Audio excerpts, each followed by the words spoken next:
So just in case you did not get it, let me remind you, Epiphany, you bought a building this week.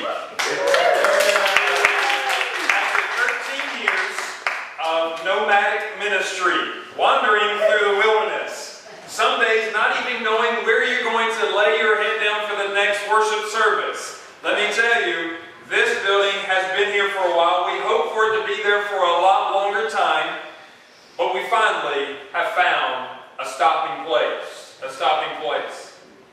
Today's message may seem just a little odd. Seeing that we just bought a building, should we be celebrating? Today, I want to celebrate with a warning. I want us to be warned, and I want us to be wary. I want us to be careful. Because a really awesome thing has happened, but that really awesome thing can be the distraction. For the building is not our God, only Jehovah. Only Jesus for whom we serve. Amen. And it may not be like Gomer, it may not be like the adulterous wife, it may not be a person, but a building can be an idol. Let it never be so with Epiphany that a building is an idol. We've got a lot of work to do, by the way. Let me say that. We got to put some work into this, because when people that are broken and hurt and they're needing that new fresh start, they don't want to come into a place that's stinky or messy or trashed up. We want to be hospitable to the guests that want to come find God. So we got some work to make it a modernized, hospitable place, or hospital of a place. But outside of that, let our work not take the place of our worship. And you can tweet me on that. Let our work never take place of our worship. Today, we've got 4 things that we need to remember about owning a building. One of the first things I want us to know is that we're not a church because of what we do in here.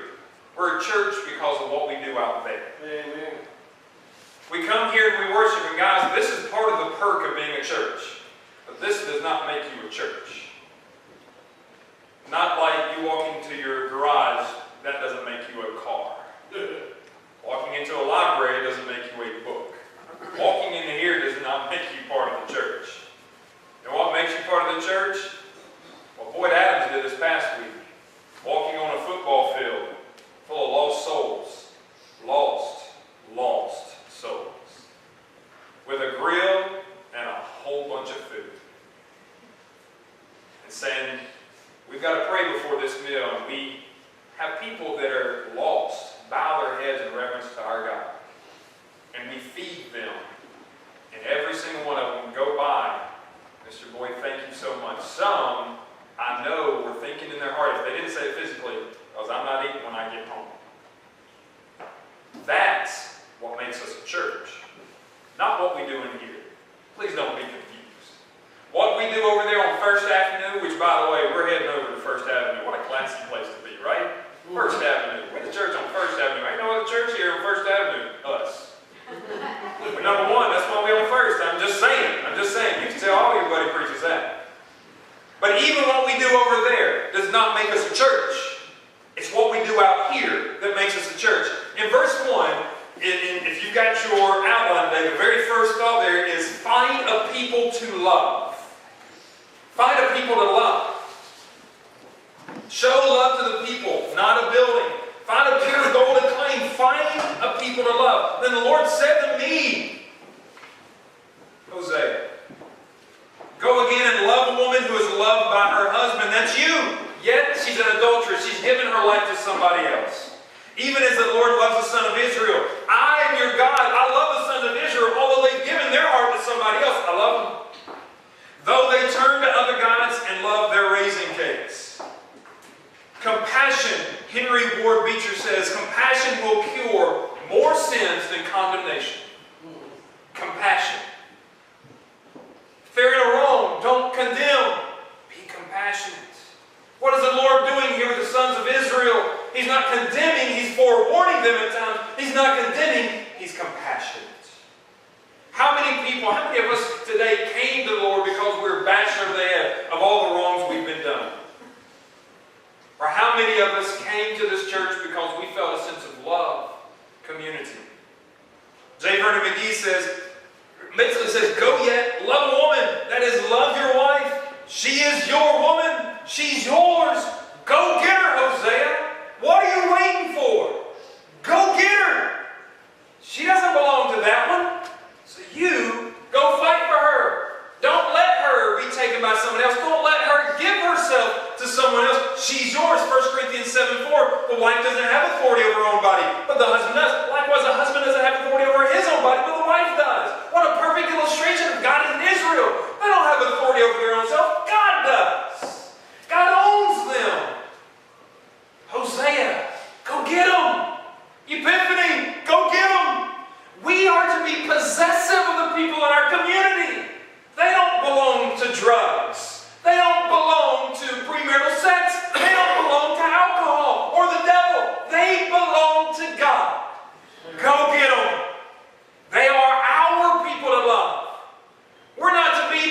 supposedly love people in San Francisco or people in Arizona. Those people are loved by people. Yeah, we're supposed to love everybody. But these people here are ours to love.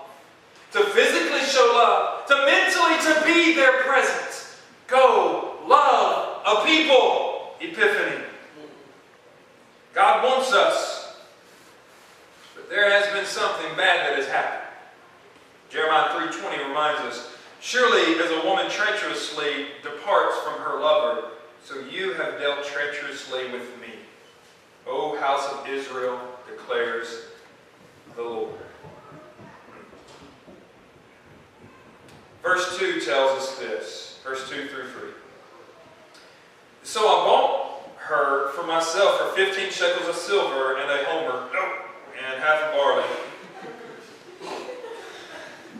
Then I said to her, you shall stay with me for many days. You shall not play the harlot.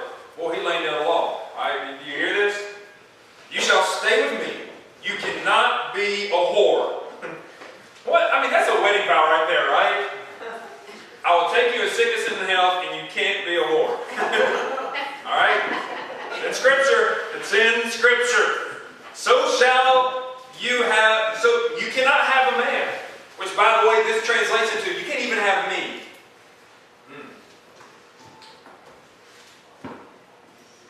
So I will also be towards you. In verse 2, that next point that you see there, because we got 4 things and we'll move right along, we've got to find a community to enter in. Find a community. There ain't no Lone Ranger stuff, guys. That doesn't make any sense. We find a community to be a part of. And what happens when the community out there, we are part of this community, but we've got to be a part of that community too, so there's twofold meaning here. We'll be a part of God's community, but we've got to be a part of that community. What happens when that community is just a little odd, or, sometimes we may have to adapt to help them. Got a video here from the boys of Duck Dynasty. From a very talented young man from Denver called Churchill. And our originally scheduled musical guest, Morrissey, canceled on us. Morrissey is a vegan and a staunch animal rights activist. Yesterday, he put out a press release saying he couldn't, quote, morally be on a television program where the cast members of Duck Dynasty will also be guests. He said, as far as my reputation is concerned, I can't take the risk of being on a show alongside people who, in effect, amount to animal serial killers. He said this, if Jimmy cannot dump Duck Dynasty, then we must step away. And while I respect his stance on this, I really do, there's a very good reason why I didn't dump the Duck Dynasty guys for Morrissey. And it's because they have guns. By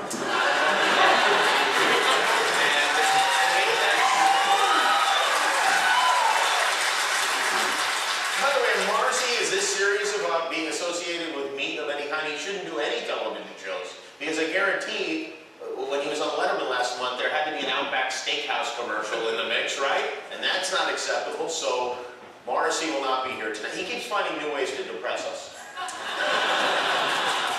And I'll say this, the Duck Dynasty guys, very nice guys, felt bad about this too.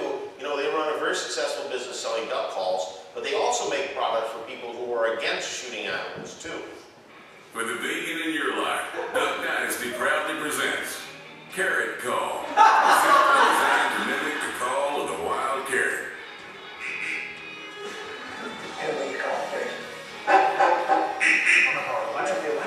Just blow into the carrot call and wait.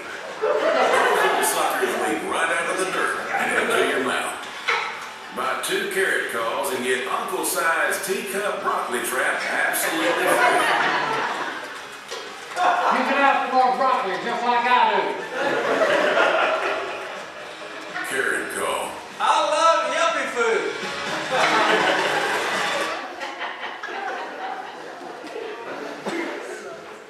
So if you ever find yourself in a situation, can you adapt?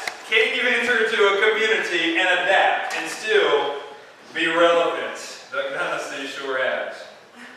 What we see in verses 2 through 3 is this. I bought her for myself for 15 shekels of silver and a homer and a half of barley. Then I said to her, it wasn't a whole of barley, it was a half of barley.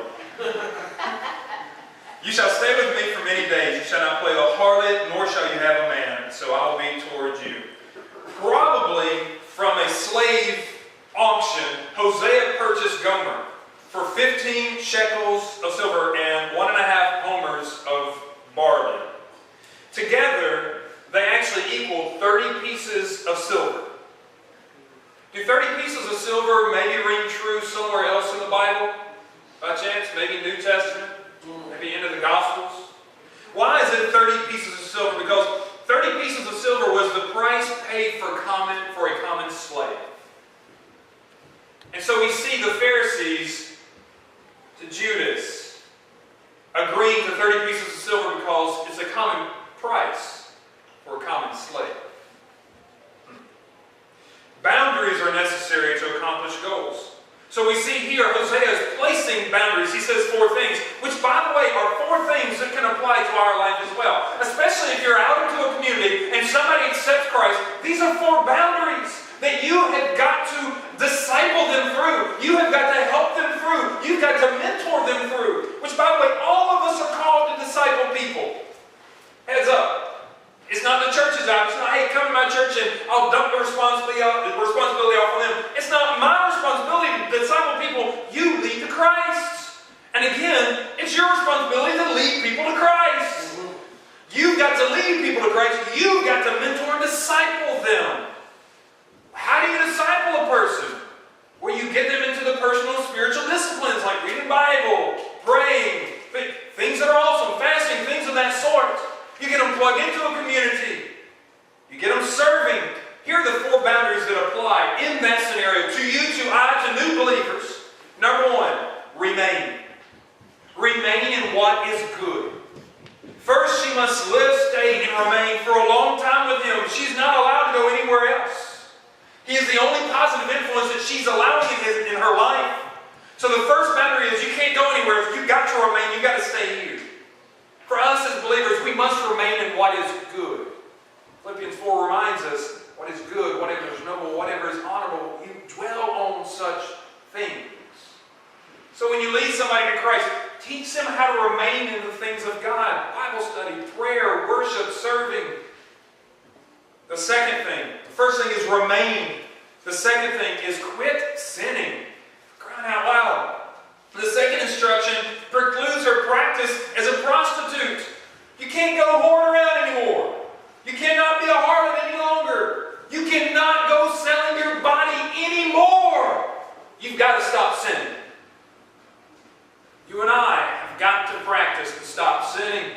And we have got to teach people when you accept Christ, stop sinning. Well, I might mess up. You're going to mess up. But you're not sinning. There's a difference here. Okay, don't sin. Don't intentionally just keep on doing what you're doing. Unintentionally, you will mess up. We all do. First one is remain. Second one is quit sinning. The third one is no cheating. Don't we all like to cheat? I don't know if any of you follow workout magazines or rock hard out stuff or, like I do. I don't know if any of y'all follow that stuff like I do. And so anyway, one of the guys I follow on Twitter is like Dwayne The Rock Johnson, because he's always putting on there, go do something, all that kind of stuff. Anyway, a couple weeks ago, he put on there his cheater meal. I'm like, The Rock has a cheater meal? Really? Y'all seen The Rock, by the way? Dwayne Johnson? Rock? G.I. Joe? WrestleMania? Anything? You can't serve for WrestleMania here on our internet here because our internet's family friendly. So it's not going to allow you to get wrestling here. But anyway, he had a cheater meal of 4 pizzas, 48 donuts, and a gallon of ice cream. That was his cheater meal. I'm like, how in the world can you eat them? I got thoughts, but wow, what a cheater meal. You can't cheat. Okay, this spiritual thing, you can't cheat. Don't cheat. Just don't even plan on, well, I'm going to have a cheater day. I've been really good, and I just need one day to break. No, when you break, you don't come back. Just straight honest. A lot of people are like, I'll just straight up. No. See, when you stray, you're gone. Most people do that. Well, I can smoke it on my cigarette. Well, when you do it, you're gone. Okay, you're done. You're cheating, you're gone. That's the spiritual aspect. When you do physical, like rock and you eat all this junk food or whatever, that one cheater meal, you just got to work really hard, he does whatever and knocks it out. Spiritually speaking, you cheat, you're gone. Because cheating in itself is bad. The third instruction makes it clear that she cannot have relations with anybody else. That seems like a no-brainer, right? You're mine, you belong to me. Don't go out with anybody else, you're mine. Well, the fourth one, so the first is remain in what is good. The second is quit sinning. The third is no cheating. Okay, don't even I had a weak moment. No goober excuse like that. All right. And the fourth is abstain from weak areas. If you deal with problem with alcohol, don't go somewhere where they serve alcohol. You'll see it and you'll want it. Really? Don't do it. Never in your marriage, if you've been divorced 7 times, never say the word divorce. If you never say it, you're not going to get it. If you never go to a lawyer, you won't ever get it. It's amazing how that works. Got a problem with cigarettes? Don't buy a pack. If you never have a pack in your hand, you can never smoke. See how amazing that works? With her, his boundary was you can't have sex. Can't have sex. No boundary. You can't do that. Not even with your husband, because it's a weakness. And people are like, well, alcohol? Man, I can have one drink, not if you're an alcoholic. Sorry. You can't even be around it. Don't even drive past the picky bit. Don't even do it. Don't go to Torino's. Go to McDonald's, eat that awful food, or eat a sandwich at the house. You do not need to even go buy it, because it's a weakness. Now for me, I could drink a beer.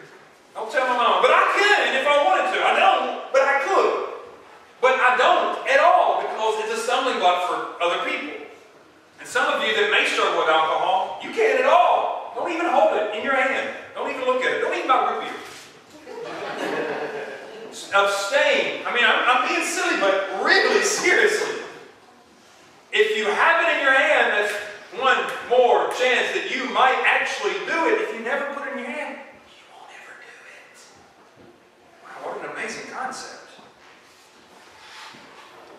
We are to find a community to enter in. Thirdly, in verse 4, the sons of Israel will remain for many days without a king or prince, without sacrifice or sacred pillar, without ephod or household idols. Find a ministry to invest in. Find a place to hang your hat. Invest in a ministry that is a part of reaching our community for Christ. We see here that they are the days of without. They don't have a king, they don't have a sacrifice, they don't have an ephraim or a teraphim. These are idolaters, idols of priestly clothing and objects of worship. They don't have these things. But the most interesting without that they don't have is a date. They go without a date. And we see this as unusual because other times that God has put restriction on Israel, there's a date. The children of Israel don't have a date now. Why isn't there a date? It just says many days, but there's not a specific number. It's because in the interval between the time of Israel that left in 80-70 and the time which they returned, he's been calling out a people to his name from among the Gentiles, and he's been building his church. Now this might surprise you, but in the Bible the church is nameless and dateless. And you may be like, well, I go to the Baptist church. Well, the church in the New Testament is nameless. There is no, I go to this kind of church or this. There's no name. I am the church, period. We have divisions today because we're crooked and perverted and sinful. The church is nameless. The church is also dateless. Scripture does not give it a name or a date. The Greek word ecclesia simply means a called out body. So when we say, I'm going to church, no you're not. No you're not. When we go to First Avenue, moving on up to the east side. Fish don't fry in the kitchen, you know what I mean? Yeah, we moving on.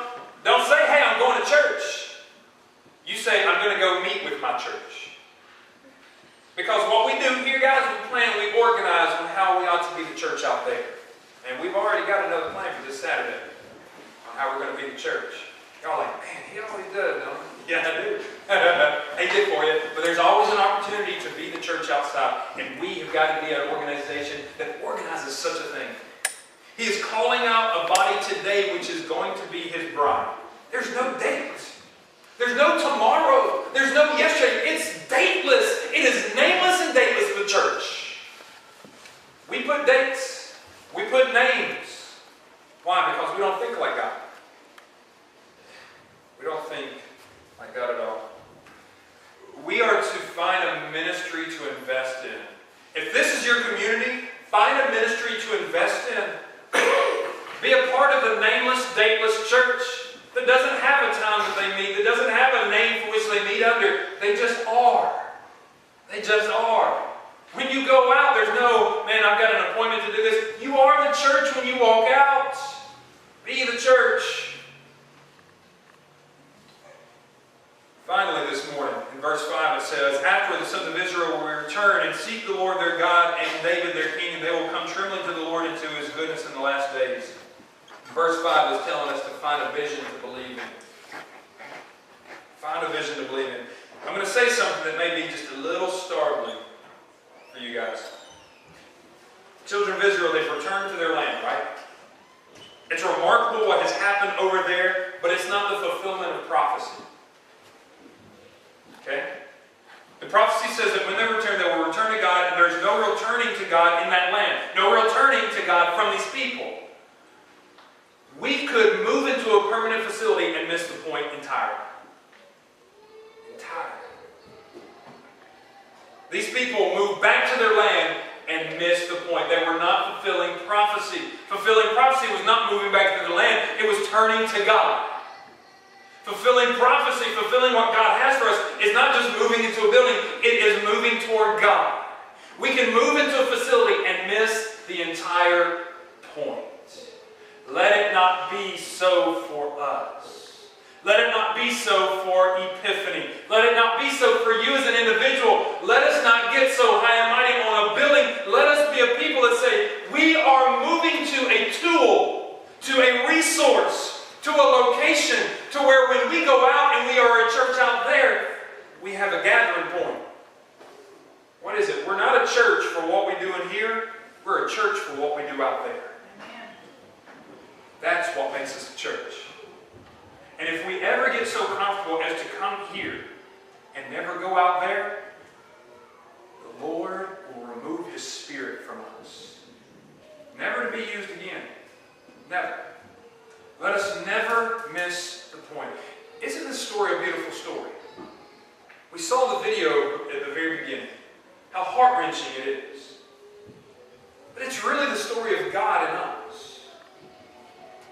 How we play to other gods like we're harlots. We play to other priorities as if we're prostitutes or whoring ourselves around to things that are not of God. We give our lives over to things that are not of God. And yet He continues to fight for us. He continues to love us. And yet in some of our own nasty minds we think, I can do this and He'll still come after me. He'll still come after me. How many of us, if Gomer had said that in that video, yeah, I know your heart's broken, I'm going to go find somebody else and you're going to see that too, but you're going to keep coming back after me. It's not what we think about that, is it? I know what a lot of you guys are thinking when you saw the video. That marriage is done. Gone. I'm out. I'm going to just kill everybody and take no names. It's not what God does. People of Springfield, hearts. Don't quote me on that. That's a tweet. They're serving gods that are not the true God. It is our job as Hoseas to go out there, to be slapped in the face, to be appalled, to be brokenhearted, and to continue to serve and serve and serve. Please never come into this building or that building thinking you are coming to church. We're only gathering with the church. We go out to be the church. Jesus Christ, thank goodness. It's a Hosea to our Gomer. And how many of us today are still like Gomer? seeking for our own pleasure, our own life, our own priorities. How many of us are like Gomer? Turn quickly so you can be Hosea, reaching out to the rest of the Gomers of our time.